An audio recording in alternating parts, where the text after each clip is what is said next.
Welcome, listeners. People think fear is loud.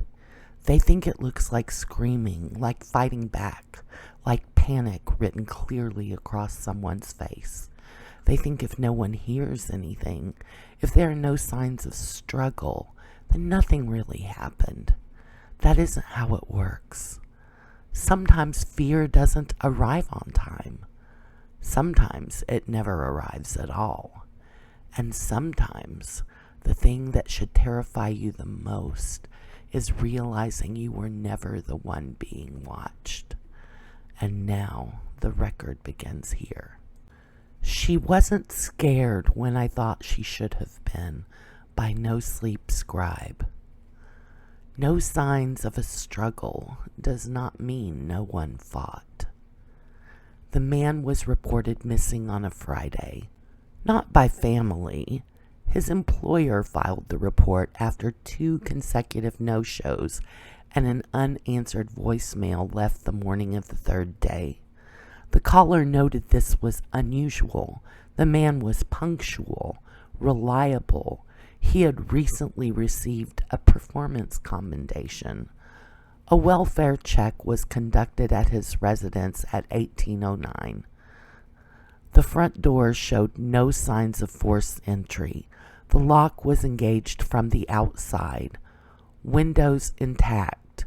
Alarm system armed. No disturbance inside the home beyond what could reasonably be attributed to daily use. A single glass sat in the sink. Rinsed. No fingerprints of note.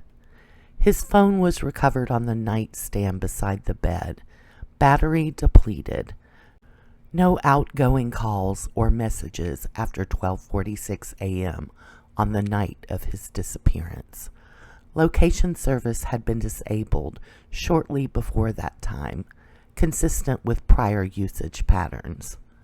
Health application data synced earlier that morning recorded an elevated heart rate, sustained for approximately 16 minutes, beginning at 12:51 a.m., followed by abrupt signal loss.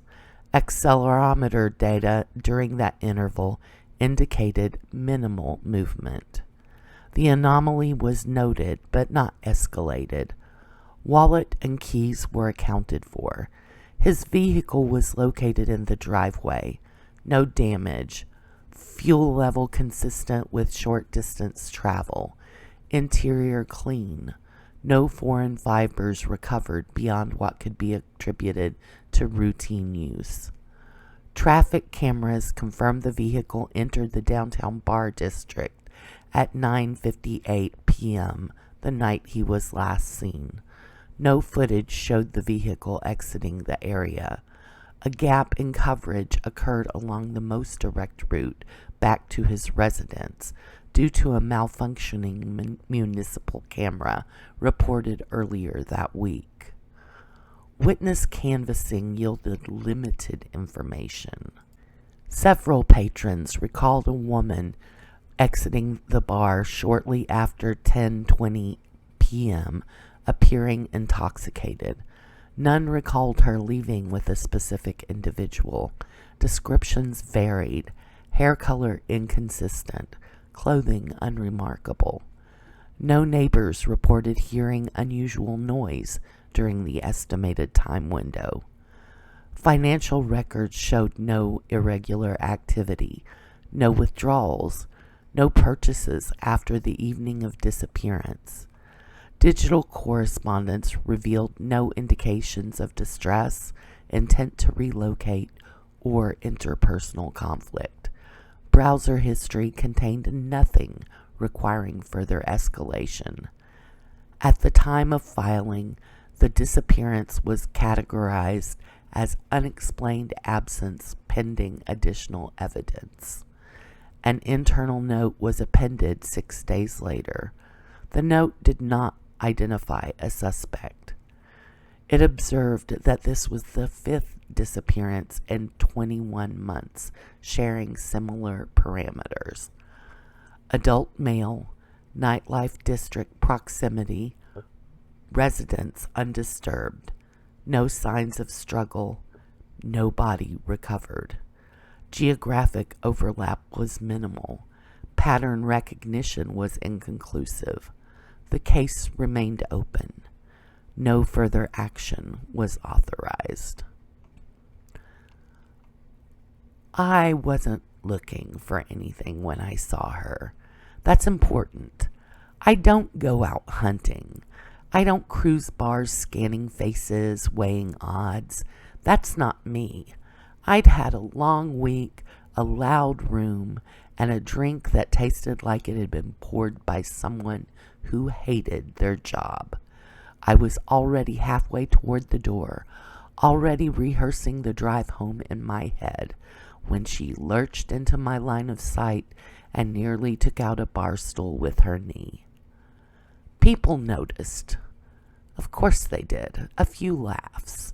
Someone clucked their tongue. The bartender's eyes flicked over and away again.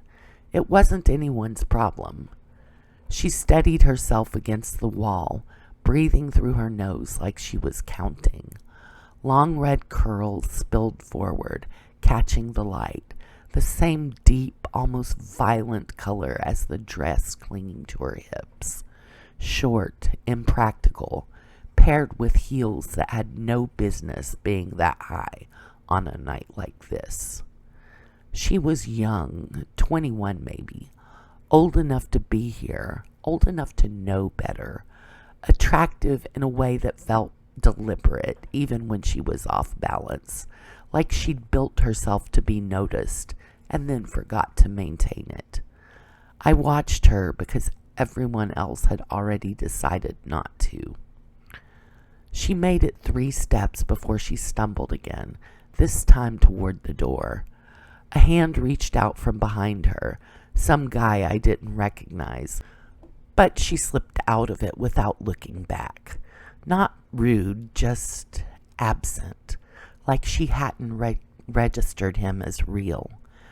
Outside, the night air had that damp electric feel it gets when the bars are full and the streets are still pretending to be normal. She stood on the sidewalk, swaying slightly, one heel angled wrong. She bent to fix it, fingers fumbling with the strap. That's when I told myself it would be irresponsible not to check on her. I'm not heartless. I know how these things look. A woman like that, alone, barely upright, it's an invitation for the wrong kind of attention. The city is full of men who don't ask, who don't care if someone's okay. I've seen it happen. I've heard the stories. People love to talk about how no one stepped in. So I stepped in. "You all right?" I asked, keeping my voice even, neutral. Not friendly, not threatening. She looked up at me slowly, like the motion took effort. Her eyes were glassy, unfocused, but not panicked. That struck me, even then. Most people in her condition have a flutter to them. Nerves, embarrassment, that sharp flicker of fear when the stranger speaks too close. She just blinked. "Yeah," she said after a beat. "I think so." Her voice was steady, not slurred. That didn't mean much. Alcohol hits people differently. Some get sloppy, some get quiet. "You sure?" I said. "You look like you might want a ride." There it was, the offer. Clean, reasonable, something she could refuse. She hesitated, eyes drifting past me to the street, the glow of another bar down the block. Music leaked out when the door opened, laughter spilling and then cutting off again. The world kept moving. "I don't live far," she said. Not to me exactly, more like she was thinking out loud. "I do," I said. "I can get you home." That wasn't a lie. Home was in the direction I was already going. The details didn't matter yet. She considered this. I could see it happening behind her eyes, slow and unguarded. Then she nodded once. "Okay." Just like that. No questions, no texting a friend, no hesitation about getting into a stranger's car. That should have bothered me more than it did. Instead, I felt a small private satisfaction at how easy it had been. Not triumph, just relief, like something had resolved itself. I guided her towards the parking lot, a hand hovering near her elbow without touching. She walked on her own mostly.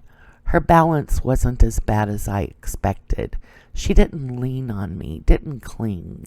If anything, she seemed almost careful with her steps now, like she'd remembered how walking worked and was concentrating on it. I noticed the way her heels didn't scrape, the way she placed her feet, precise despite the sway of her hips. I told myself that was muscle memory, habit. Women who wear shoes like that learn quickly, or they fall. At the car, I opened the passenger door. She got in without waiting for me to help, settled back against the seat with a sigh that sounded more like relief than exhaustion. "Thanks," she said. I closed the door and walked around to the driver's side, already rehearsing the rest of the night in loose, unfinished shapes. Nothing concrete, just the sense that something had shifted, that an opportunity, unplanned and unforced, had presented itself and been accepted.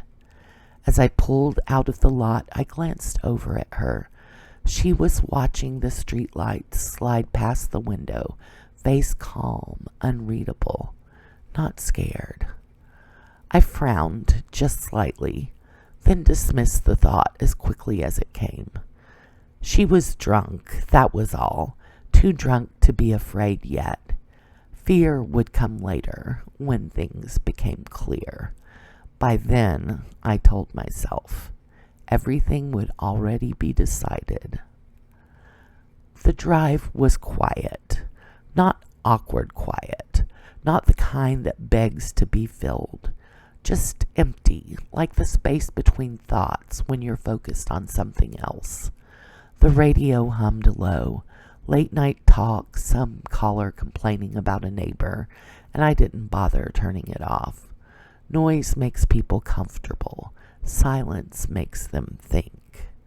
She leaned her head back against the seat, eyes half-lidded, curls spilling over her shoulder. Street lights slid across her face in steady intervals, illuminating and erasing her again and again. She didn't look at me. She didn't ask where we were going. That should have bothered me. Instead, I took it as trust. "So," I said after a few minutes, casual, "you live around here?" "Mm-hmm," she murmured. Not quite an answer, not quite refusal either. I waited for more. It didn't come. Drunk people talk. They overshare. They ramble or cry or laugh at things that aren't funny. She did none of that. She just existed in the passenger seat, breathing evenly, hands folded loosely in her lap. I told myself she was further gone than she looked. Alcohol hits in waves. Anyone who spent time around it knows that. There's a window where people seem fine, almost too fine, before it drops them. "You had a good night?" I asked. She turned her head toward me slowly. When she met my eyes, there was a pause, a beat too long, as if she were deciding what expression to use. "Yes," she said. Not yeah, not I guess, just yes. I nodded, accepting it. That was the rule. You take what's offered. You don't push too hard too fast. People get skittish when they feel interrogated. The turn onto my street came up sooner than expected. The neighborhood was quiet. Neat lawns trimmed down to regulation height. Porch lights glowing soft and amber. Safe, respectable, the kind of place no one looks twice at. I pulled into the driveway and put the car in park. "We're here," I said. She didn't move right away. That flicker of irritation rose in me before I could stop it. Not anger, just the sense of friction when something doesn't progress the way it's supposed to. I waited, counting silently. 1, 2. Then she reached for the door handle and got out. No wobble, no misstep. She stood there for a moment, looking up at the house, head tilted slightly, taking it in. I watched her from the other side of the car, alert now, cataloging, the way her posture had straightened, the way her breathing hadn't changed. "You okay?" I asked again, more out of habit than concern. She nodded, once, precise. Inside, the house smelled faintly of cleaner and something warm, leftover heat from the day trapped in drywall and carpet. She slipped off her heels by the door without being asked, lining them up neatly against the wall, red against beige, intentional. I hadn't told her to do that. I locked the door behind us. The sound was solid, familiar, final in a way I enjoyed. "You can sit," I said, gesturing toward the couch. "Or lie down if you want. Whatever's comfortable." She chose the couch, sat with her back straight, hands resting on her thighs, dress smoothed carefully into place. She didn't slump, didn't sprawl, didn't curl inward. Still not scared. I felt that flicker again, sharper this time. A voice, quiet but insistent, noting the absence of all the things that usually came with this moment. The nervous laugh, the glance toward the door, the subtle shift away. I crushed it down. Everyone reacts differently. Some freeze, some disassociate. I'd read about that once. People like to pretend there's a single, correct response to fear, but that's not how bodies work. Alcohol complicates everything. "You want some water?" I asked. She considered this, eyes drifting to the kitchen, then back to me. "No," she said. "I'm fine." There it was again, that careful choice of words. Not "I don't think so," not "maybe later," just "no." I sat down beside her, close enough to feel the heat from her skin. She didn't move away, didn't lean in, just stayed where she was, as if proximity itself didn't register as meaningful. I told myself she was numb, that whatever warning system most people had was offline for the night, that this was the part where things felt unreal, where consequences hadn't caught up yet. I let my knee touch hers. She looked down at the contact, then back up at me. Her expression didn't change. My pulse ticked higher, not because she resisted, but because she didn't. "Hey," I said softly, "you can tell me if you want to stop." That was important, the line, the thing people point to later and say, "See, he asked." She didn't answer right away. The pause stretched. I felt something tighten in my chest. Not fear exactly, but anticipation sharpened to a fine edge, waiting for the word, yes or no. Either one would move things forward. Finally, she said, "Okay." Not stop, not don't, just okay. I smiled, relief washing through me, warm and validating. There it was, permission, however vague, enough to justify the rest. I reached out, brushing a curl back from her face. Her skin was smooth beneath my fingers, cool. I barely registered that part, already too focused on the way my own body was responding, the way the night seemed to narrow around us. She watched me the whole time, not pleading, not inviting, observing.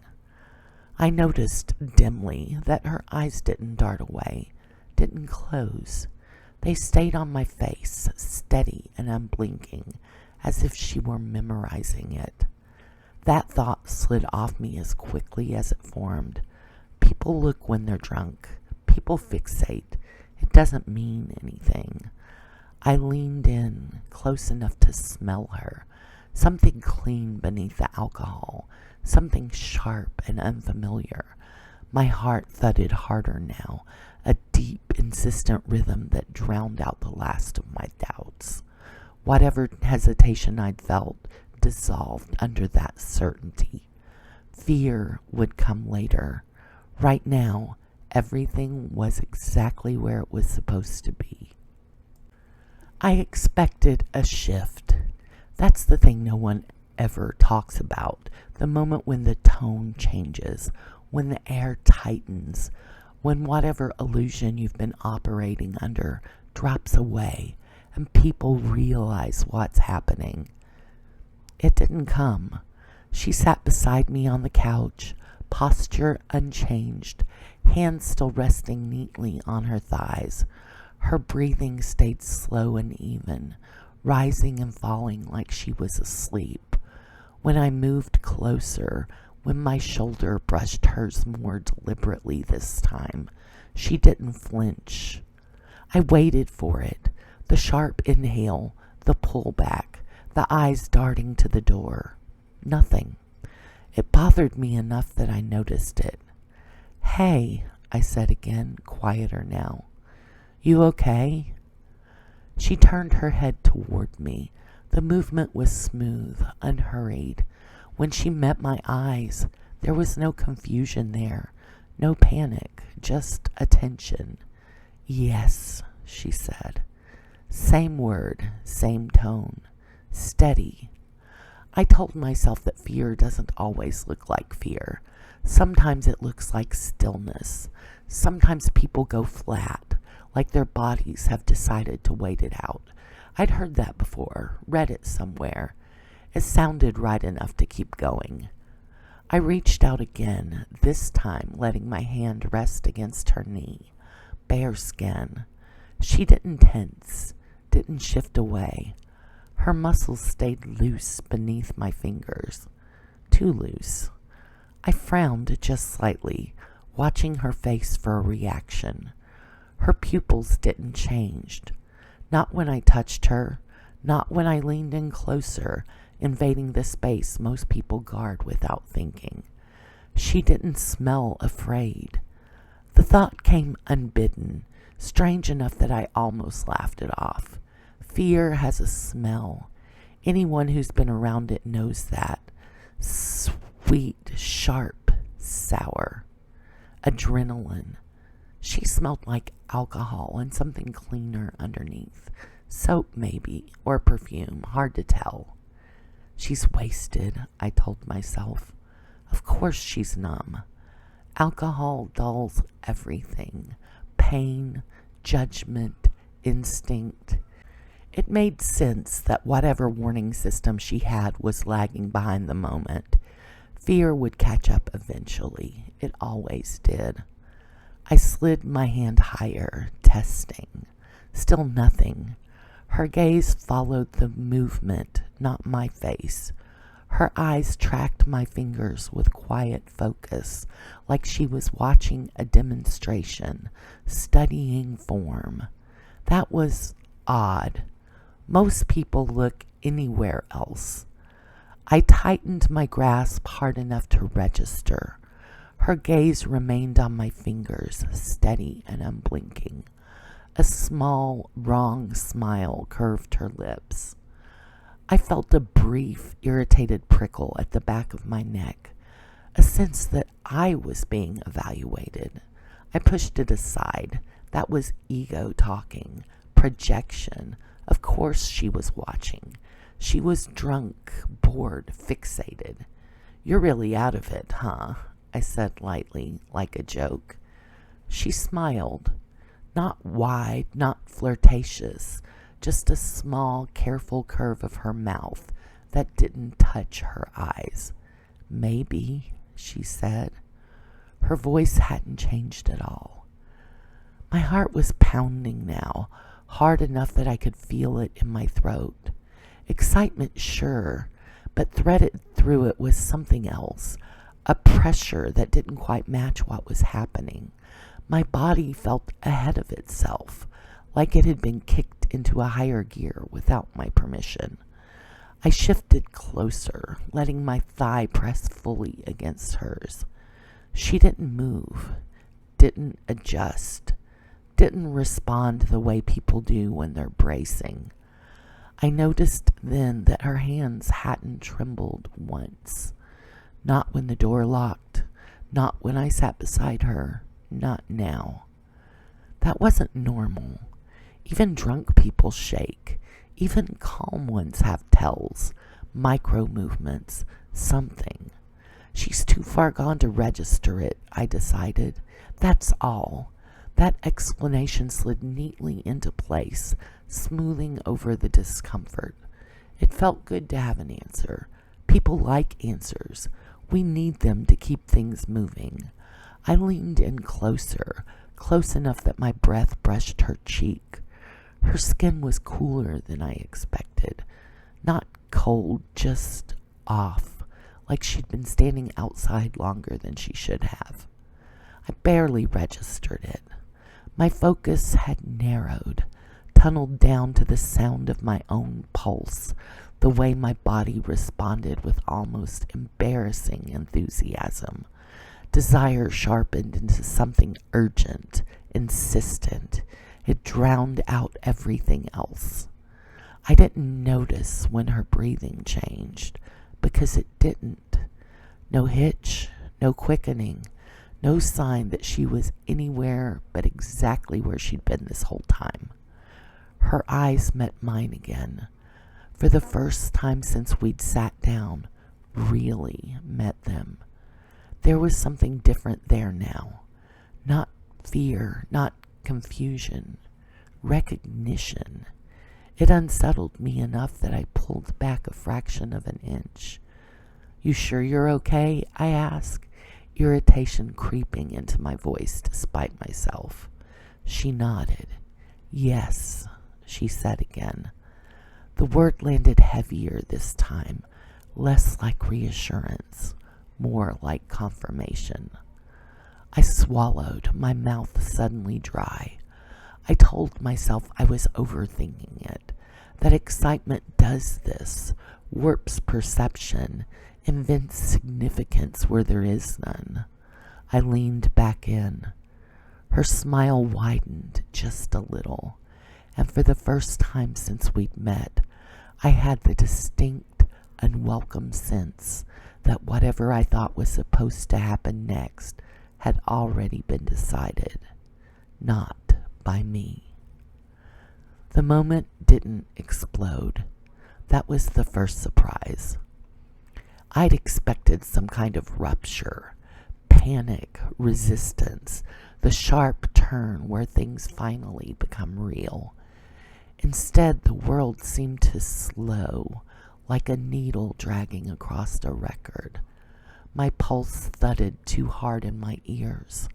My breath felt thick, difficult, as if the air had grown syrupy. She leaned in. Not toward me, through the space I thought I occupied.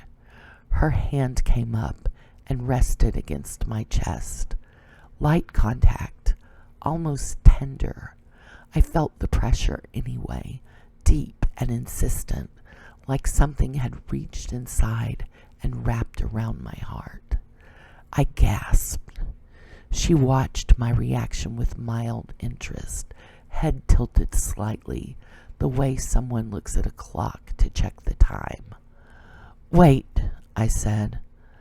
The word came out wrong, thin, incomplete. She didn't stop. Her touch slid higher, fingers splayed, and the sensation that followed didn't belong to any part of my body I could name. It wasn't pain. It wasn't pleasure either, at least not in any way I recognized. It was too much of both at once, colliding and feeding each other until my thoughts blurred. I tried to pull away. My muscles didn't respond. Panic flared then, bright and sudden, but it had nowhere to go. My body betrayed me completely, locking in place while my heart hammered faster, harder, the rhythm spiraling out of control. Her breathing changed at last, not faster, deeper, satisfied. "Oh," she said softly. Just that. She leaned closer, close enough that I could see the fine details of her face, the flawless skin, the curl of her lashes, the faint reflection of me in her eyes. I wasn't reflected the way I should have been. Something about the angels was wrong, stretched, distorted, like a bad mirror. "What are you—" I started. She placed a finger over my mouth. "Don't," she said, not unkindly. "It ruins the texture." The room tilted. My vision tunneled, edges going dark while my body betrayed me again and again, responding to sensations I couldn't escape or understand. Every spike of fear amplified it until I couldn't tell where one ended and another began. I realized then, dimly, belatedly, that this was what she'd been waiting for. Not me. This. The way my pulse raced without movement, the way my breath hitched without sound, the way my mind fractured under the strain of wanting and fearing at the same time. She hadn't been passive. She'd been patient. Her hand tightened once, just enough to make the point. My vision flickered. Spots danced. The room receded, distant and unreal. "That's better," she murmured. Her voice sounded different now, fuller, grounded, like she'd settled into herself at last. I tried to scream. The effort went nowhere. My mouth opened, closed. No sound shaped itself. She watched, eyes bright, not with malice, not with joy, but with focus, as if she were listening to something only she could hear, counting beats I couldn't feel anymore. The pressure in my chest built and built until it eclipsed everything else. The world narrowed to a single unbearable point. Then nothing. The last thing I felt was relief. Not peace, relief that it was ending. She waited a few seconds longer than necessary. Then she let go. My body slumped, useless, sliding sideways on the couch. I didn't feel the impact. I didn't feel anything at all. She stood, smoothing the front of her dress as if she'd merely stood up from a long sit. She flexed her fingers once, thoughtfully, like someone checking circulation after a nap. "Too loud," she said, to no one. She glanced down at me, already distant, already irrelevant, and then turned away, attention shifting to the room, to the door, to the night waiting patiently outside. The feeding was done, and she was already thinking about what came next. She stood in the quiet living room for a moment, letting the last of it settle. There was always a brief after, an echo fading slowly, like a sound you could still feel in your bones after the noise stopped. She waited it out, patient as she had been all night. Rushing made mistakes. Mistakes left marks. She glanced down at herself. The dress had ridden up slightly at the hem. She smoothed it back into place, fingers brushing the fabric flat.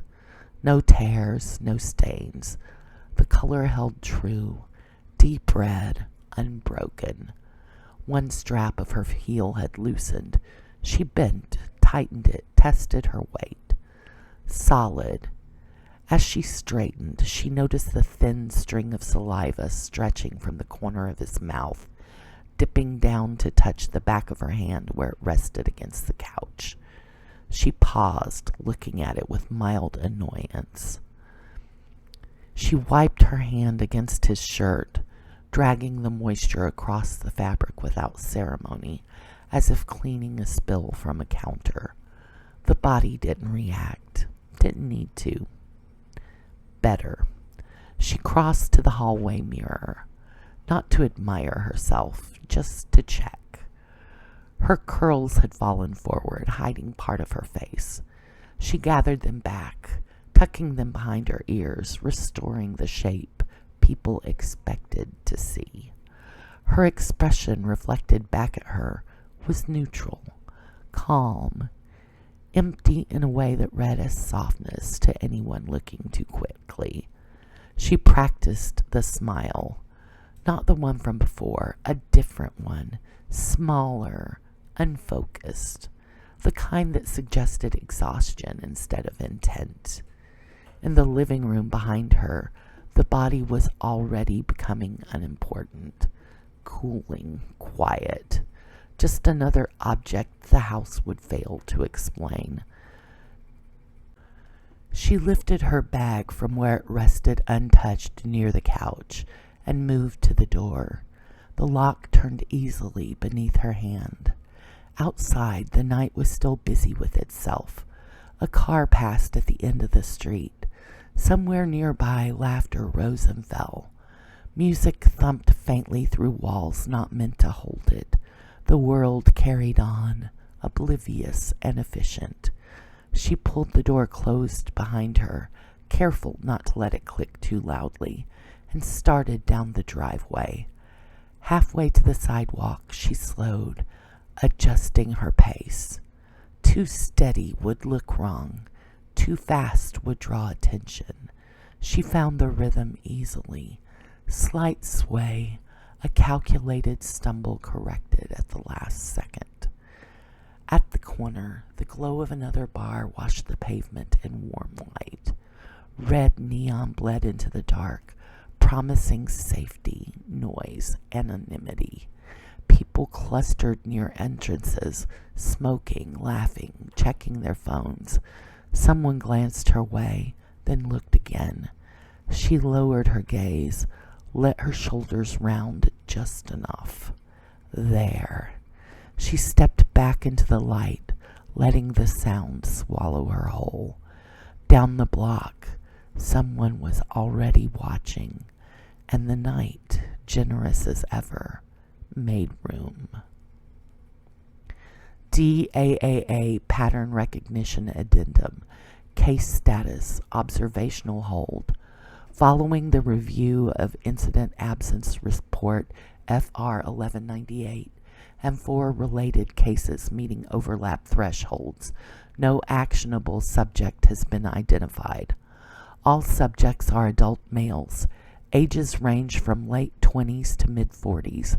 Employment histories indicate stable routines. No active criminal records were found. No documented mental health interventions beyond baseline. None met criteria for ongoing monitoring prior to disappearance. All incidents occurred within walking distance of nightlife districts. Last confirmed activity involving late evening social venues. No witnesses observed forced interaction.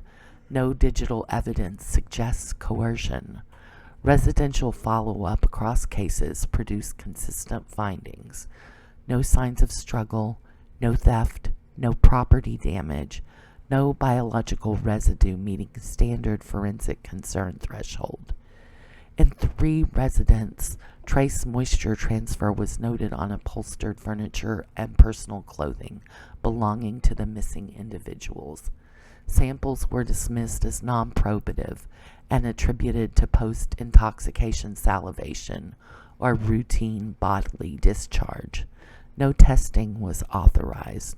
Health device data was available in 2 cases. Both records show sustained elevation in heart rate without corresponding physical movement, lasting between 14 and 19 minutes, followed by abrupt signal termination. Preliminary explanations included anxiety response, device malfunction, or consensual sexual activity prior to signal loss. The anomaly was logged. No further analysis was conducted. Witness canvassing yielded limited information. Several individuals recalled a woman exiting a bar alone shortly before the estimated time window. Physical descriptions were inconsistent. Hair color varied. Clothing descriptions conflicted. No clear facial identification was obtained. Surveillance cross-referencing was limited by power outages, privacy exclusions, and standard data retention constraints. Supplemental review. Background checks on affected subjects revealed no active criminal records. In 2 cases, prior complaints of interpersonal misconduct were identified in archival databases. Both complaints were formally withdrawn by the reporting party prior to adjudication. No charges were filed. Records were retained in accordance with standard data minimization protocols. No relevance to current disappearance assessment was determined. Assessment. While pattern similarity exists, geographic dispersion and lack of corresponding evidence preclude classification under active predatory anomaly guidelines. Current working theory remains voluntary absence with coincidental overlap. Risk to public safety is assessed as low. Recommendations: maintain passive monitoring. No public advisories issued. No resource reallocation at this time. Addendum: internal use only. Analyst note observes that all affected subjects exhibited elevated arousal markers without corresponding physical engagement immediately prior to disappearance. Relevance undetermined. No further action authorized. End record.